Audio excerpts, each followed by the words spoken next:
Talaga na yung nakakatuwa, no? Kasi talagang kitang-kita mo kay Catherine yung pagiging grateful. Talagang... Teka, Ma'am Malay, may pinaparinggan ka ba? Alam mo, sa totoo lang, may mga ganyan talaga. Oo nga, Nay, kasi May mga alam mo... bastos. Sorry may mga bastos talagang ganyan. Dapat talaga siniseminar sila. Alam mo kung sino tong sika? Ano? Oo. Alam mo, hindi natin pwedeng sisihin si Liza kung bakit niya kino-call out ito. Wala kang resibo, wala kang screenshot. So, ikaw lang may gawa, no? Hello mga ka-update, ito po ang inyong mga lingkod. Ito po si Mama Lo. O, sige ka, Jen! Ito naman po si Papa o si Inyas. Ano pa nga ba? Ang lagi niyong inihirit sa amin. Ichika mo na! Dali! Hindi na namin. Ay! Bago ang lahat, congratulations. Hmm. Kay Catherine Bernardo. Oh, yes! Bakit nga ba si Catherine ay nagpunta ng Korea? Ay, ayun nga, Nay, kasi nga naging recipient siya ng award, yung Outstanding Asian Star Award sa Seoul. Ayan. At siya yung nanalo for the Philippines kasi bawat bansa yata may isang panalo. Oo. Para Ayun. saan yun? Para sa Too Good to Be True. Bilang Best Asian Drama Actress. Yes! Oh. Oo, Asian Star Award. Ganon. Oh. So, dahil nga doon sa kanyang napakagandang pagganap doon bilang nurse, di ba, ni Lolo na may Alzheimer. Ayun. Tapos ayun nga, Nay, unang-una, bago pa magsimula lahat, pinagkaguluhan na si Catherine. Kasi apakabongga nung outfit, di Oo, ba? nakita ko mula sa van. Di ba? Pagtapak niya ng semento. Naku, semento. Ha? Pak. Yung red carpet. No? Pak. Di ba? Sexy, di ba? Napakapayat, pati yung mga host, di ba, na mga sa outfit. Oo. Nagawa ni Mr. Martin Bautista. Di ba? At bahagi ng kanyang speech, ano sinabi niya? Ay, syempre na, abot-abot na kanyang pasasalamat sa mga fans. At shinare niya yung award niya sa kanyang co-actors na si Daniel Padilla at saka si Tito Ronaldo Valdez. Di ba? Talagang very grateful din siya sa ABS-CBN at saka sa Netflix dahil nagkaroon ng ganitong project at sana marami pa raw ganitong mga projects para magkaroon ng chance ang mga Pinoy, yung mga Filipino talents natin na mag-shine sa international scene, di ba? Talaga na yung nakakatuwa, no? Kasi talagang kitang-kita mo kay Catherine yung pagiging grateful. Talagang, Teka, Ma'am Malay, may pinaparinggan ka ba? sabi ko lang grateful, may pinaparinggan. Parang Hindi. Ako hindi ako kumikibo dito dahil ako naman ko. Kasi Kayong pagkakasabi dalawa niyo, mga Hindi. mahalera kayo. Pag nagte-thank you ka ba, hindi ka ba grateful? Pero Ma'am Malay, parang may pinariringgan ka eh. Uy, wala.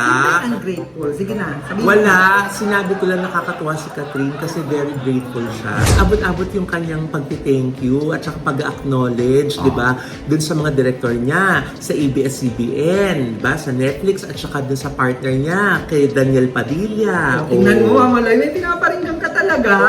Hindi na pa rin yan. Tingnan mo, pinasalamatan ni Catherine yung love team niya. May pinariringgan ka nga, Ma'am Maloy. Parang, may alam ba si Jex na hindi natin alam, Nay? Hindi ko alam, alas stress na. Hindi kasi. Pinariringgan. Di ba? Talagang, ako naniniwala talaga ako na pag grateful kang tao, di ba? Good karma ang babalik sa'yo. Tama yan. Diba? Oo. O, tama naman yun. Bakit? Tama. Na may pinariringgan si Ma'am Maloy. Gaga, hindi yun. Hindi yun tama. Yung pag grateful ka, may good karma. Kamote, may pinariringgan ka na din. Ha? May good news. Dalawa na kayo. Diba? Dalawa na kayo. Alas stress. Grabe. Bakit kasi paparinig pa kayo, last stress na. Alam mo, napaka-grateful mo. Ako pala yung pinariringgan. Ako pala yun. Ako pala yun. Yes ko. Di ba? Ano, hindi mo ba naririnig ang sinasabi mo? Ikaw yung pinaririnig na. Ayoko sa'yo. Nakakaloka ka. Anyway, congratulations, Catherine. Biro mo na, no, itong project na to ginawa nung pandemic. Nung panahon din na walang prangkisa yung ABS-CBN. Pero kita mo naman yung kinahinatnan, di ba? Correct, oo. Ang galing. Lalo na sa puso ng management ng ABS-CBN, yung mga hindi umalis sa kanila, yung nagtiwala pa rin, yung mas pinili pa rin na manatili sa ABS-CBN. Hindi naman nila makakalimutan yun. Tingnan mo, te. May pinariringgan ka talaga. Sabi ko ni. Ang kulit ni Jegs. Alas stress Gusto na, maging oh. zombie.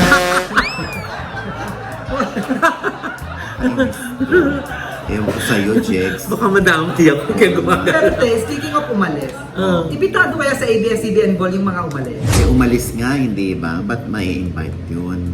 Ay, Oo. talaga? Siyempre, ano yun? Kumbaga, kahit yung mga umalis, feeling nila, since hindi naman sila invited, kasi talagang ini-email ang imbitasyon eh. O hindi rin parang sila pumunta at mag-trying hard doon. Oo. Eh, lalo na kung umalis na, hindi pa. Siyempre, baka maging issue yun sa mga hindi umalis. Ba't nandito to? Pwede rin palang umalis eh, iimbitahin ka rin pala. Di ba? So, ang mga imbitado lang ay yung mga hindi umalis. Oo. Ngayon, kung merong natatangi na kaibigan ng ABS-CBN, paalam ng formal, at gusto nilang imbitahan, pero hindi dumating. Ang importante, naimbitahan nila. Hindi nila nakalimutan. Di ba? Kaabang-abang yan, Nay, no? Oo. Kasi Di ba? syempre, titignan ng mga tao, sino kaya yung mga dadating? Nako, parang may pinariringgan ka. Ha? Wala ha? Nahawa na rin ng paketsi. Ano ba yan? Hindi, nakaka-curious kasi di ba, kahit tayo hindi naman natin alam kung sino mga invited eh, di ba? Oo nga. Pero excited kami kasi kami ni Loy invited. Naku, salamat po. Kaya rin naman hindi na-imbitahan yung nasa likod namin. Kaya nagtataka, hindi ko na umalis ha. Dahil hindi ka rin naman nakarating. Ay, teka lang, Nay. Na-invite ka ba dun sa Manila Book Fair? Hindi. Ay, bakit? Hindi na rin ako nagpunta. Bakit? Eh, kasi baka mahawi ako ng gwardya. Charot! Ay, Alam mo na yung Oo nga. issue dyan, di ba? oo nga. Oo, kitang-kita, ayan, oh. Oo. Kasi nga, papunta si Pia Wurtzbach. Oo. Tapos, nakita si national artist Tito Ricky Lee. Oo. Oo, si Tito Ricky Lee din, gano'n. Parang kipagkamay, tapos nahawi ng guard. Dinaanan ng gano'n. Eh, yun na nga, ang nakakaloka nito, Loy. Parang mas napansin pa yon yung pambabastos kay Tito Ricky kesa dun sa book fair. Diba? Pansinin mo, kung hindi nangyari yun, hindi malalaman ng mga tao na may book fair palang nagaganap. Ay, kaloka. Oo, hindi natin alam tuloy kung ipagpapasalamat natin nangyari yung hawian Ha?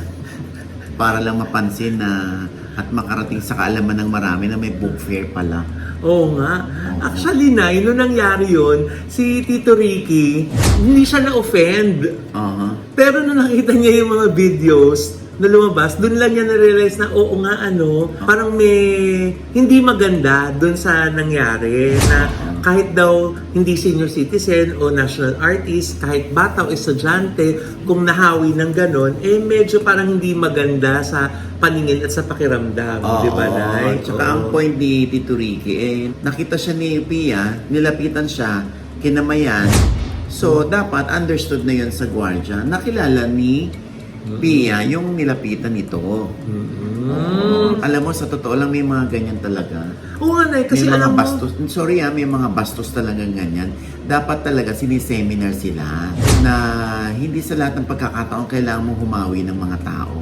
Lalo na't hindi naman nagkakagulo. Kung sakala ka lang pupunta doon, sa eksena, pag sinabunutan si kumbaga, nalusutan yung gwardya, yung gano'n, lumusot yung tao na sa guard.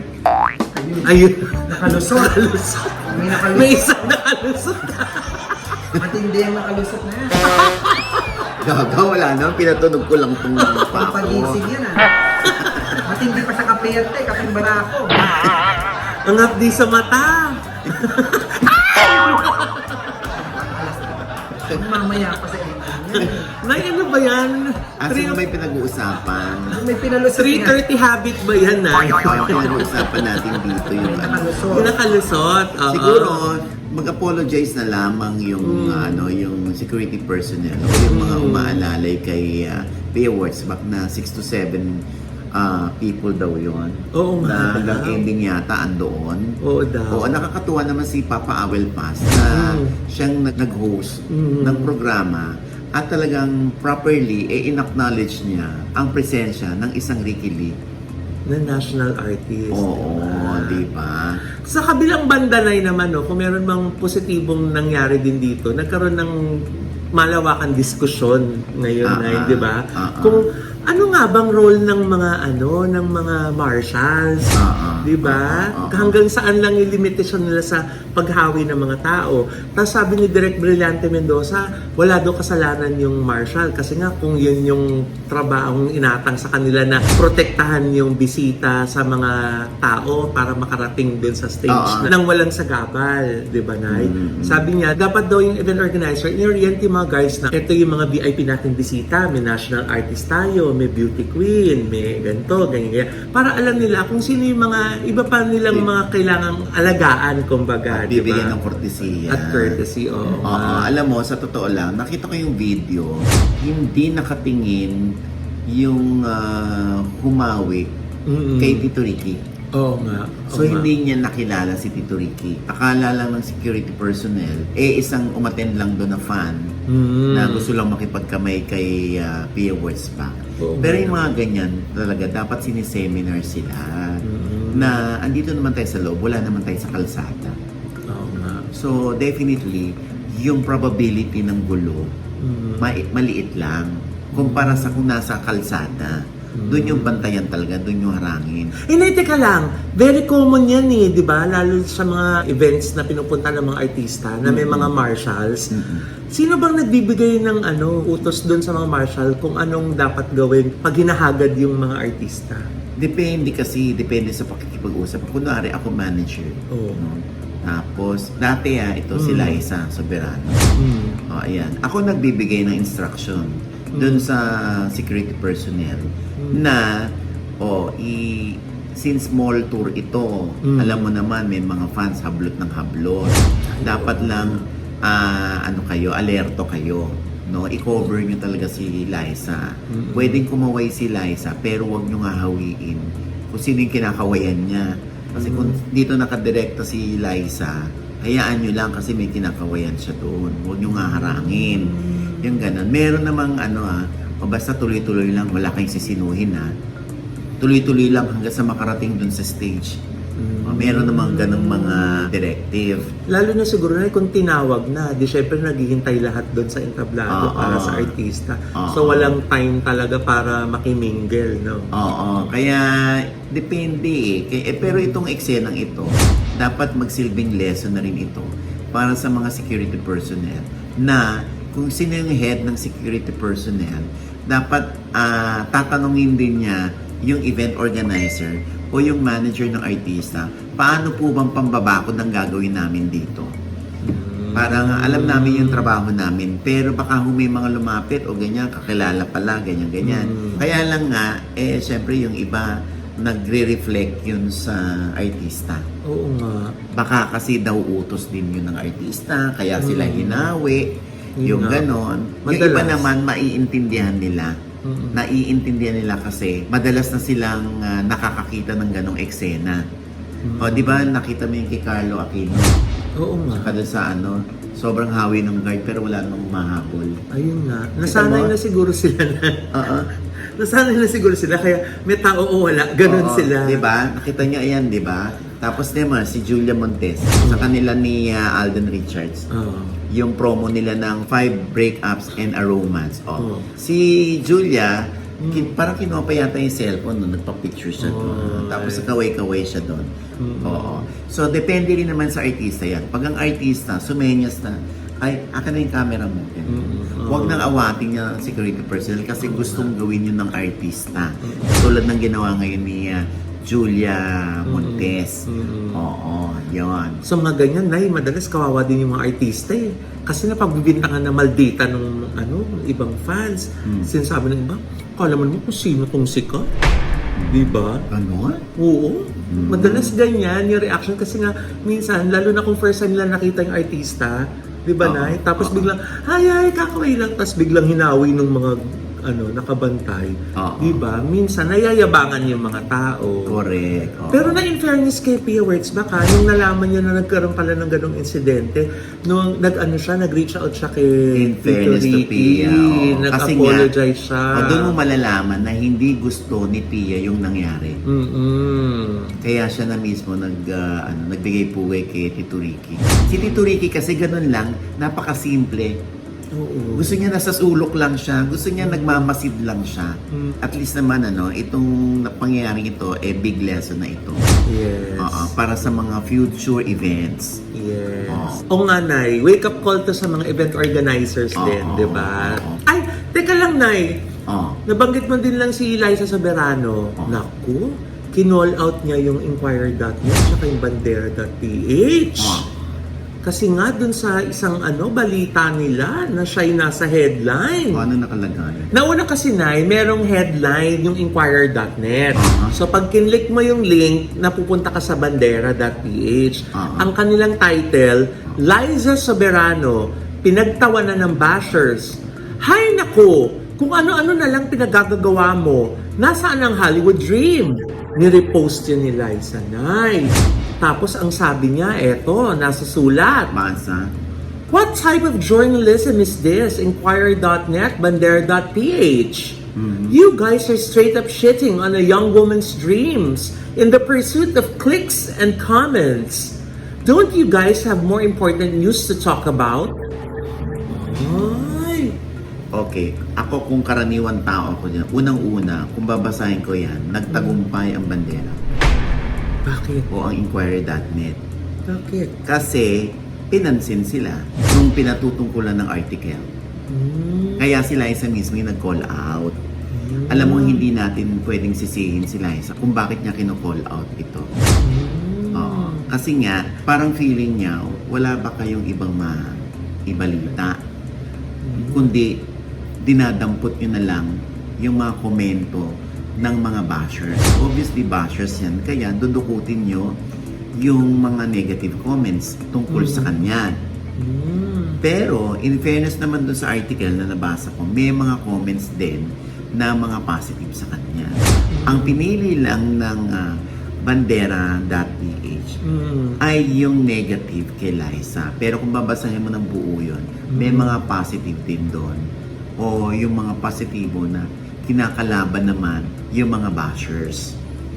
Ang problema lang dun sa article, wala silang resibo. Wala silang pinagkuhaan ng resibo. Kung totoo na yun ay comment ng bashers.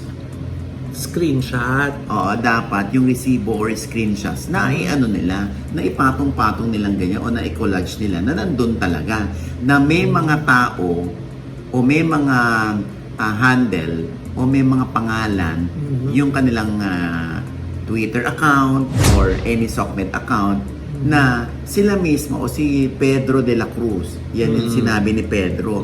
Tapos may screenshot nung comment na yun ni Pedro. Wala. Siyempre, iisipin ng mga tao, nag-iimbento kayo ng balita para lang may maibalita. Kaya sana sa susunod, kung malakas ang loob nyo na maglagay ng ganyang headline ng negative, didukutin nyo kung sino nag-comment kasi magmumukha talagang inimbento ng writer na yan kung sino man yung sumulat na yan yung kanyang sinusulat para lang makapagpasa o makapag-deadline. Kasi yung iba na yung nakikita natin na may mga nagko-quote, nilalagay yung link pa mismo nung kung saan galing. Saka tayo din na, di ba? Nagiging practice din natin na nilalagay ng editor natin yung screenshot kung saan natin nabasa yung comment. Otherwise, pinangatawanan na lang nung writer na siya ang nagsabi nun, di ba? Kasi siya talaga nagsabi nun, hindi inimbento. Kasi pagka ganyan, iisipin talaga ng mga mambabasa. Wala kang resibo, wala kang screenshot. So, ikaw lang may gawa nun. Ikaw, Nay, bilang nagsusulat ka din, Oo. ano ba yung usual na standard o yung common practice pagdating sa ganyan? Okay, nung wala pang Sokmed, talaga may kino-quote kami. Pwede sabihin, sabi ng isang source. Okay. Sabi ng isang kaibigan namin. Sabi ng tita ni Liza. Sabi ng tito ni Liza, sabi ng pinsan ni Liza. So, kahit walang screenshot, yun ang sinabi sa kanya na kailangan niyang panindigan. Ito kasi, sunod-sunod yung mga comments ng mga bashers na puro nega. Totoo kaya na yung nagaling sa bashers? Kung walang maipapakita mga resibo, malamang imbento. Pero kung may mga resibo o may mga screenshots ng mga naka-quote na yan, dapat ilabas nila. Kasi reporter din ako. Huwag ako. Love mo pa rin sila isa't eh. Oo na, ano ka ba naman? Oo naman. Hindi naman nagbabago yun. Maaaring magkaiba yung aming mga pananaw ngayon sa buhay, pero hindi mo pwedeng alisin sa akin na minsan isang panahon, nagkaroon ako ng alaga na isang Liza Soberano. Oo. Hindi ko rin naman pwedeng dead my hand yung mga nagawa ni Liza sa buhay ko. And with that, mga kaibigan, ito po ang inyong mga lingkod. Ito po si Mama Loy. Sa lahat po ng aming mga manonood na hindi pa po namin subscriber, sana naman po mag-subscribe na kayo kasi madali lang. I-click lang po yung subscribe button na nandyan sa ibaba. At kung naibigan po ang aming episode na meron kayong komento sa lahat ng aming chika, comment nyo na po yung below, i-click ang like button at huwag kalimutang i-click ang notification bell. Dahil pag hindi nyo yan, kayong unang naman na-notify na meron kaming latest update. At Yes. syempre pa ang kanya-kanya naming channel. Yes, sana manood at mag-subscribe din po kayo sa channel ko. That's Mamaloy, M-A-M-A-L-O-I. At para sa lahat po ng mga ikakasal dyan, o mga magde-debut, yung mga companies na may Christmas party at corporate Anniversaries. events, anniversaries, launch, ayan po. Meron po akong events company, yan po yung La Vida Events. I-visit nyo lang po yung aming website na www.lavidaevents.com at pwede po kayong mag-inquire doon sa aming website. Yes, Ayan. thank you po! Syempre, Jen. At syempre sa Tito Jegs channel, may bago po akong vlog dyan. Panoorin niyo po. Yes. At sa mga ikakasal po Tuwing dyan, guest na lang. mag-debut, Diba? mag-birthday, may binyag. Bakit? Pwede niyo po akong kuning host. Kami po Yes! At pasalamatan ko lang tayo ang Iconic Star, ang Isubi Skin and Wellness, at ang Transition PH. Thank you po. Very basha ka dyan. Di po. Yung akin namang panayam, 2-on-1 with Seth Fidelin and Francine Diaz Oh. sa OGTS Inspires. Ayan. Tingnan nyo ang reaction nitong si Seth sa aming conversation. Ay. At kahit kami ay naloka. Ay. Oo, eto. Natatakot po ako sa totoo lang dahil mas nakikita ko yung mga taong totoo sa akin at hindi. So ngayon mas alam ko na sumukat ng ganong tao. Blind-minded ba yun? Hindi naman. Alam mo, yung mga ganong bagay. Kaya mas Nanligo ba siya na naging kayo? Ano bang totoo? Nanigaw po siya. Tapos, naging kayo? I think okay lang naman kung aminin natin. So, yun din ang dahilan mo kung bakit mo itinakot na ayaw niyo muna ipagkalat. yeah. Totoo naman eh. Kaya nga, ay, hindi nga ako andun sa ganito. Oh. Ayan, Ay, sa OGTS nakakaloka naman Inspires yun. lamang po yan na nasa I1 TFC na rin po Yes. yun. Ha? At syempre, pag gusto kong pasalamatan ng episode bar and kitchen, ayan, sa napakasarap nilang pagkain, grabe, sobra. At open na rin daw kayo doon. Oh, talaga? Oo, Thank at you syempre, naman. surprisingly, wala akong nakain na motivational rice Ah, really? that time. Oo. Anong rice lang? Yung toppings. Ang sarap ng toppings nila. Rice toppings. Oo, grabe. Tapos yung kanilang truffle pasta at saka yung Ay. kanilang salmon at saka yung kanilang 25 days na binabad yung kanilang twice cook adobo. 25 days. Tikman nyo sa episode Bar and Kitchen dyan sa Visayas Avenue. Oo, ang sasarap ng mga food nila, sabi ko, i-maintain yan, ha? Oo, ito yung, pag masarap yan, yan ang makakapagpamotivate ng mga tao para pumunta rito. To come back. Oo, To ayan, come ha? back to the young and beautiful. Correct. At syempre pa ang aking pasasalamat sa Ideal Vision kay Doc JC Solis Yes. para sa aming mga bunny teeth. Ayan. Oo. At syempre sa Premier Drips at Celeb Skin. Yan, Yes. for my skincare. At syempre pa happy birthday kay Sir John. Yes, Jonifer Sir John! Santos. Happy birthday! Happy birthday. Love you! Oo, napaka-bait, napakabuti. Yes, Sir Kaya super blessed ni Lord. Ayan. Yes. Happy birthday. Happy birthday, Sir John. Oo, Yes. sana mabalitaan namin one of these days, buntis ka na. Oo, Di pa nga kinakasal. Tapos kisser. Since hindi pa kayo Kisser. Oo. Since hindi pa kayo ikinakasal, pumunta muna kayo sa Highland Valley Resort. Yes! Diyan sa Pantabangan na Nueva Ecija. Yes. Open ang kanilang day tour sa water park. Yes! Pinakamalaki na swimming pool sa norte, nakakaloka. The biggest, the grandest. Oo. 2,499 lamang po ito. May kasama ng lunch buffet.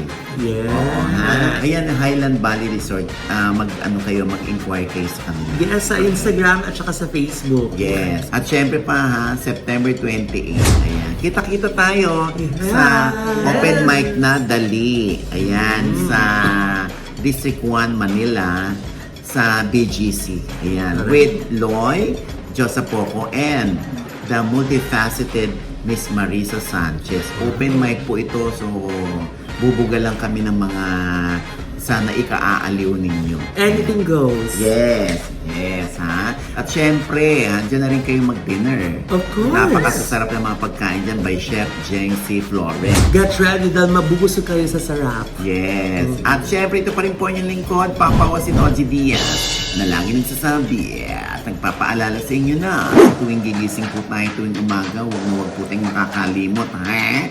Na magpasalamat sa Panginoon dahil tayo kanyang ginising. Ibig sabihin, may mission pa rin po tayo sa buhay. Sabay sabing, every gising is a blessing! At ano pa nga ba ang lagi niyong inihihilit sa amin?